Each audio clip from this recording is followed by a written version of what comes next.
जी, थोड़ा सा पीछे हो गया भाई। जी, हाँ जी। मैं क्या हो रहा है? बात करता हूँ। जी, कुछ नहीं। नहीं अज़मा बुखारी ने बोला था कि आप कोर्ट रूम में घुस गए थे।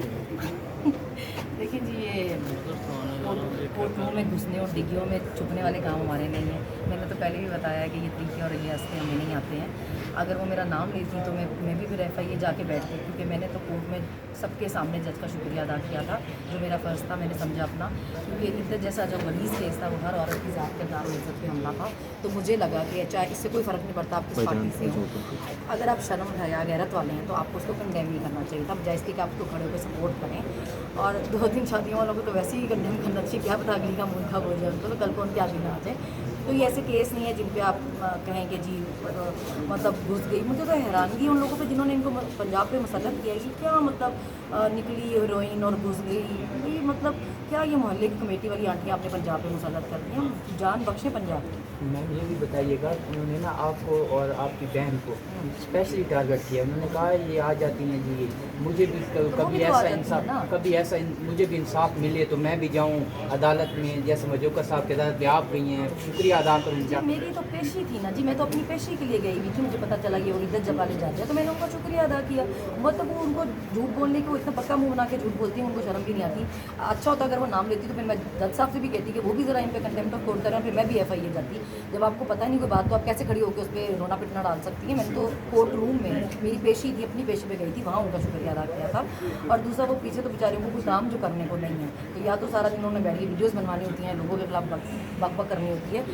उनकी मैं अपनी वीडियोस देख रही थी, वो चढ़ा के बाजू जा रही थी और मार रही थी, जो भी आगे आ रहा था थप्पड़ शरीफ पा रहे थे पुलिस वालों को या वार्डन्स को। तो मैं चाहूँगी अता तारड़ साहब इस पर भी ज़रा एक प्रेस कॉन्फ्रेंस करें। मैं देखना चाहूँगी कि उनकी अपनी पार्टी की खवातीन के लिए और दूसरी पार्टी की तो खवातीन के लिए तहजीब तरबियत उन सबका क्राइटेरिया सेम ही है, या उनकी अपनी पार्टी की खवातीन को माफ़ी है। अगर मैंने ऐसे किसी पुलिस वाले को मारा होता तो मेरे पे 14 पर्ची और थे दहशतगर्दी की। तो वो बीबी को सहूलत है कि वो मार रही थी, और मैं उनका एक और इंटरव्यू भी सुन रही थी, अगर हमारे लीडर को कुछ कहा तो हम लोग की सीन बजा देंगे। हमारे भी बोलने भी हम पे दहशतगर्दियों के पर्चे हैं, जॉब पे नहीं हुए क्योंकि हमारे लीडर ने ऐसे काम किए नहीं।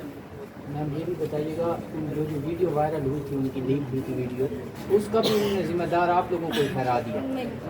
वो एक तो ये ऐसी चीज़ें हैं इसमें हम किसी पार्टी किसी औरत के लिए भी उस व्यक्ति को सपोर्ट नहीं करते। हमारे साथ तो भी गलत है, उनके साथ तो भी गलत है। मैंने तो भाई मेरे पास तो मोबाइल ही नहीं है, तो मैंने कहाँ से कुछ किया है। वरन उनको शौक हो गया अपने हर चीज़ का ब्लेम मेरे सर पर डालने का। मुझे तो आगे का खतरा पता नहीं किस चीज़ का और ब्लेम मेरे सर पर ही डाल दें। मैम 18 जुलाई तक तो आप महफूज हैं, क्योंकि अदालत ने कहा था कि आपके ऊपर कोई FIR नहीं करवा सकते, कुछ भी नहीं कर सकते। उसके बाद फिर आपका लाहौर जाएंगी, क्योंकि हालात यही लग रहे हैं कि आपके ऊपर अब नए केस जो है वो अभी बनना जैसे शुरू इस बच्ची को भी पकड़ा हुआ है अरूबा को, मैं उसको देख के हैरान हो गई हूँ कि अभी आप लोगों की घरों की इज्जतें इतनी सस्ती हो गई हैं कि आप उनकी माएँ बहनें बेटियाँ उठा लें कि जी सोशल मीडिया यूज़ करेंगी। अंदर एलिगेशन बता रहे थे कि जी व्हाट्सएप ग्रुप के मेंबर थे, एक छोटा बच्चा पकड़ा हुआ है, लड़का छोटी सी उम्र का लड़का है। एलिगेशन सुनने के अभी व्हाट्सएप यूज़ करना भी गुनाह हो गया इस मुल्क में। कोई सोशल मीडिया का पेज की एडमिन थी तो उसको उठा के लेके आ गए। मतलब शर्म कर जाएं, आपने कितना और जलील होना है, उसको थोड़ी बहुत इज्जत रहने दें।